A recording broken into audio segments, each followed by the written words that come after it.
Alright, so I've been getting a lot of questions about what I think about Draco. Now that it's been about a week since she's released over on the JP version of the game, I'm getting a lot of questions on my Twitch, and we'll kind of discuss it back and forth, but I was like, ultimately, let me do another one of these base takes videos where we kind of go through and I kind of give my opinion and my takes, what a unique idea, on the servant in question, or I guess the concept for FGO. And in this one, we're going to be talking about Draco as a single target art servant and whether or not she's like the best one in the game, because spoiler alert, I still think she's really strong. I think she's one of those servants that will definitely improve how strong your box is, but now that I've gotten some time to play around with her a little bit, there are a couple of things that when it comes to her gameplay and how she does things that do, I don't want to say bother me a little bit, but they are little cracks in the armor, right? Like they're little flaws that she does actually have that I kind of wanted to talk about, and I think there is a debate to be had as to whether or not that if you have a lot of these other strong single target art servants, if you really need to go out of your way to summon for Draco. So we're going to talk about all that and more in today's video, but before we begin, if you enjoy daily FGO content, make sure to leave a like on the video and you subscribe to the channel, as I do upload FGO content every single day. If you want to be a part of some of these FGO discussions, or you just have general questions that you would like to ask me, I do stream FGO every weekday starting at 6 p.m. Eastern Standard Time, sometimes deviating and playing some other games like Arknights or like Master Duel or something. But even if I am playing those, I will still answer your FGO questions. Do not be afraid to ask me about those if I'm playing something else, because let's be honest, FGO is the bread and butter. But with all that being said, let's go ahead and just start talking about Draco and whether or not I think that she is the best single target art servant. So I think the first thing that does come to mind with Draco, if I'm thinking about little issues that I think that she does have, it is actually her deck. The triple buster deck is very good for her being able to do a lot of damage, and in theory, you should be fine when it comes to refunding your NP, because you are getting like 30% back every single turn, right? Like you're getting a whole lot of NP. Well, technically 30 for 3 turns, and then you're getting 10 for the next 3 turns after that, because this is on a 6 turn, and then this one is on a 3 turn over here, right? But sometimes it does feel like you're just not getting quite enough NP back, and even though Castoria can make her arts card and the refund on her NP really insane with that 8 hits on it, with the massive NP gain that she gives and the massive arts buffs that she is providing for Draco that she doesn't provide herself, sometimes it can still feel like you're lacking a little bit of NP. Like there have been some times that I've been playing with Draco that'll kind of just be stuck at like 57% NP or something along those lines. And it'll be like, well, I gotta wait for the next turn to kind of get some of that refund. Castoria's skills are on cooldown, and all I've got right now are like 3 buster cards, or like 2 buster cards and like a quick card or something like that. Like I just do not have a way to really get immediate NP this turn, and it can be a little bit annoying when playing with her. Usually it's not the worst thing in the world, because she does just still do a lot of damage with a very high attack stat and a very good typing for taking out all of the Knights class people, or not Knights and Cavalry, the main classes, right? Just the main guys, right? Being able to take them out, it is very nice for damage, but it can be a little annoying sometimes. It can be a little bit irksome, and I have noticed that as opposed to using some other single target art servants, especially someone like, say, Melusine, who is one of my favorite single target art servants to use because of her ability to very consistently fire her NP like every single turn, even after her buffs were off. That's because Melusine stacks NP gain on her own NP, so her arts cards just become absolute crack when it comes to refunding NP, right? And that can be a little bit of a problem for Draco. Again, shouldn't be the worst thing in the world. It doesn't make her unusable or anything like that, but it can be a bit annoying sometimes. The other thing over here is that I've kind of noticed that she does kind of just live and die as to whether or not she does have this Grail buff up, because when she doesn't have this, she's really not doing a whole lot. Now, thankfully, it will be up for the majority of the time, right? Like you get this for 3 turns, and that's on a 6-turn cooldown. So once it does wear off, you have another 3 turns before it comes back. And then you get all these very powerful buffs over here. But then even then, this is going to be down for 7 turns. So sometimes you can have like weird overlappings where it's like, all right, I've got my second skill ready, and then you got to wait another turn to kind of get all of these buffs back. It can be a little bit annoying sometimes. It can leave Draco feeling like there's like more servants that came out like for year 1 that just have like very short timed buffs, and when their buffs wear out, it just kind of feels like they're not really doing a whole lot. Like let's just say someone like Lancer Artoria, who has pretty much like one big turn of damage that she can get, and then that massive buster buff that comes with the damage mods are down for quite a few turns. And then she's not really doing as much until they come back. Draco can kind of feel like that. And again, when it comes to a lot of the really high-end servants of the game, which I am comparing Draco to because I think she does deserve to be in the conversation with them, it is something that I do kind of find lacking a little bit. Again, Melusine is like kind of my gold standard for a single target art servant. In my opinion, she's the best one in the game. I really do like using her. I think she's just always performed very, very well for me, and it's never really let me down.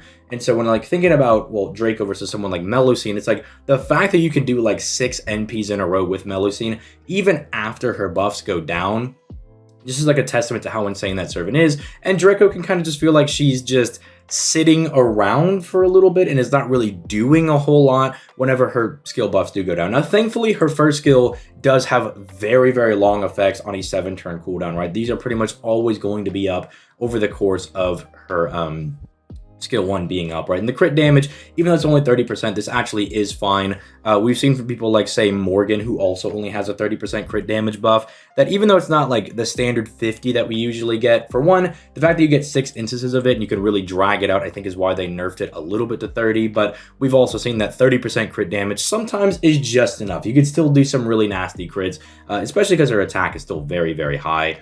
This being up for the majority of the skill as well, and pretty much always being up, does also help Nero out a little bit. It does rectify a little bit of those issues that she's not really doing anything when her other skills are down, but these skills just do so much for Nero that you really do just feel when it's actually down, right?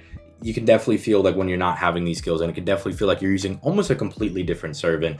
I think something that would have helped Nero out a lot, if they're going to give her a buff and say, let's go like a year or two, because let's be honest, they'll probably toss something her way. She's a very, very popular servant. Everybody's like really excited for them. I think like an immediate battery, like a 20 to 30% on like this first skill over here, just so you don't have to like waste skill 2 or 3. You don't want to get any like, weird synergies with those. I think adding that could be very beneficial. Not even for the effect of like that would open her up to being able to be used as a farming servant, because if there's like a large enemy on let's say wave 2 or 3 and it's just them by themselves, Draco can definitely take them out for those farming scenarios, because she'll get 30% back and she only needs to really find the 70% or the 70, or potentially like not really much at all if you're going to use her on wave 3, because then she'll collect the double 60% from, say, Castoria, and then 60% over the course of those 2 turns. You guys get what I'm saying with all the math and the numbers. You could use her for farming to take out really big people, as long as it's not immediately on skill 1, or not skill 1, but turn 1. But I would like to see her get that battery to, I don't know, just help her immediately be able to start kind of popping off. Again, not as immediately that big of an issue because of the fact that Castoria can charge you to 100% with the double versions of himself, but I would still like to see her have that just for some of these odd scenarios where like you need to be able to just kind of find extra NP and just help her be a little bit more consistent. I will say the strongest thing that I think she has going for herself is the fact that she effectively has like double super effective on people. Now, I know the beast class thing is like not technically super effective. It's 1.5, you know, instead of like double, right? It's whatever. It's still effectively super effective, right? Like it's going to feel like you're still doing a lot of extra damage. And the fact that she effectively doubles down on this with this damage mod, it does like really feel nice. Like this is like insane levels of damage that you're able to get, and actually just be like the strongest single, well, I mean, excluding their damage mods, right? But being the strongest single target art servant if you're excluding other people's mods over here, for just kind of like free, right? Because you don't really have to work to get this damage mod over here. It kind of just is a thing she gets for free because these are people you're going to be fighting anyway, right? Like you could say, well, you don't get it against alter egos. Well, dum you're not going to use her against alter egos because she does resisted damage to them. So there's really no point in like bringing her to those fights anyway, right? It effectively lets her double down on her own like class advantages, right? Which I think is really good and makes her feel very, very strong when you're using her against pretty much like all of these servants, right? Like you get just a whole bunch of servants, which I think also helps. Like any Saber to Berserker, she can pretty much just go in there and absolutely fold them. God forbid they also have like the Dragon or Roman trait, which we'll talk about in a second for this one specifically, because there is a buff that they did give her to make this a little bit easier. But if they have that, she's going to absolutely flounder and just trump that person. They're going to get obliterated. I mean, look at this damage you're able to do. You're just able to absolutely obliterate them. And this, because of the kind of buff they gave with the command code, is actually even more possible. You just find a dragon person, you slap on the new command code that we got, and you could just absolutely cook people with just insane levels of damage, right? It's very, very strong. It makes her feel very nice. But on the other hand, if you're going to use her to fight someone who is not a, servant, right? Like, let's say you're fighting, I don't know, like, let's say like a chimera, right? Who's like a berserker, right? Like, you're just going to bring him to that. The damage just doesn't, like, it's still nice over here. Like, this isn't terrible, but it doesn't feel as nutty broken. It feels a lot more tame. I mean, you can see that she's around the damage levels of like the Trung sisters, Benny Enma, Artoria over here, closer to like Saito and Hephaestus at NP1, kind of in this range. Like, you wouldn't say that anybody here really has like bad damage. Like, it's not terrible, but it's very middle of the pack, and it definitely doesn't feel as broken OP you must summon for this servant, right? As opposed to like when you're really getting this.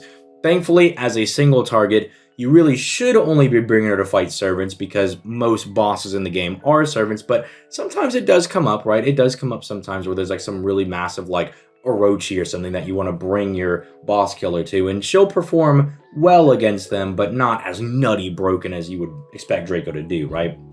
Now, this was definitely, where is it? This over here was definitely a huge, nice buff that they were able to give to Nero, because this effectively allows her to just slap Roman on anybody, because this ain't a whole lot of servants, right? This ain't a whole lot of guys you're going to be able to fight. Some of them are common. Like, I feel like we see people like Romulus and Nero's in some events as like enemies, right? It's whatever. Like, I don't feel like they're uncommon, but it's not a whole lot of dudes is what I'm getting at.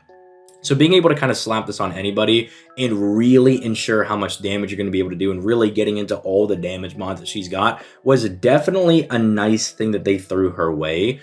But I don't know. As far as her being you gotta have this servant in your Chaldea, I don't know if I would actually say that, right? Like, I think she is definitely worth summoning for. You can get your money's worth or your Saint Court's worth out of using this servant, because she will definitely cook people up for you. But it's almost like if you already have, say, like a Vlad or a Galatea or XX over here, or even Eris over here, Melusine, if you have some of these other really strong single target art servants, you don't like need Draco, right? It's kind of one of those things where I think she stands among them as a very, very strong single target art servant, but it's not like she's more worth like going for if you already have them, because you'll probably still like use them just interchangeably at that point. You'll just be like, oh, I'll use Melusine for, any extra class person, then I'll use Draco for any 7 class person, right? Like, I would just use them interchangeably as opposed to just using Melusine all the time who you already had, right? It's definitely interesting, because when I think about Draco, I think of her being like really, really nuts, but there have just been things that after playing with them for like the past weekish, that like there's like little things here and there that I'm like, okay, yeah, like she could still do really good damage, especially against like the servant people, but if you're not using her against that, it can feel a little bit weird. When her skills go down, it definitely hurts her a lot, as opposed to, again, I'm going to keep referencing someone like Melusine, who even when her stuff goes down, you can still fire your NPs. You'll be doing less damage, obviously, because your offensive skills are down, but you could still just keep looping because her NP stacks NP gain, which is crazy and super nutty broken. And so, yeah, just like little things like that. And then like the triple buster deck is like a blessing and a curse, because she can do a lot of really good damage with her face cards, but I don't know, maybe that's why they buffed Caskill, because they're like, if you're not doing crits and you run out of this and you don't have Lady Avalon and you're doing like double Castoria, it kind of doesn't matter that you have the 3 buster cards, because double Castoria, she's not really giving those a whole lot of buffs. At least with like Caskill post buff, you can really get a lot of crits going, and so there's at least buster crits being thrown in there. Or Lady Avalon can give you some like real big crit damage with like that 100% crit buff that she has. But let me know what you guys think in the comments down below. Do you think I'm tripping a little bit? I like to believe that I have the correct take, and I'm just always correct, right? But I want to bring back doing a little bit more of these base take videos. If you have anything that you would like me to talk about, if there's anything about Tiamat you'd like me to mention, because I didn't get to really do anything for her over there, leave that in the comments down below, and I'll definitely check some of those ideas out, and I'll maybe throw out some more of these like base take videos, because discussion videos about FG are my favorite thing to do. you know, I really do, like, deep down love the game. And so when I could just kind of like talk about it and nerd out, it's really fun. So especially when we got like a really hype release like this. So if there's anything you want me to talk about, let me know in the comments down below. But I will catch you guys in the next video. Peace, late guys.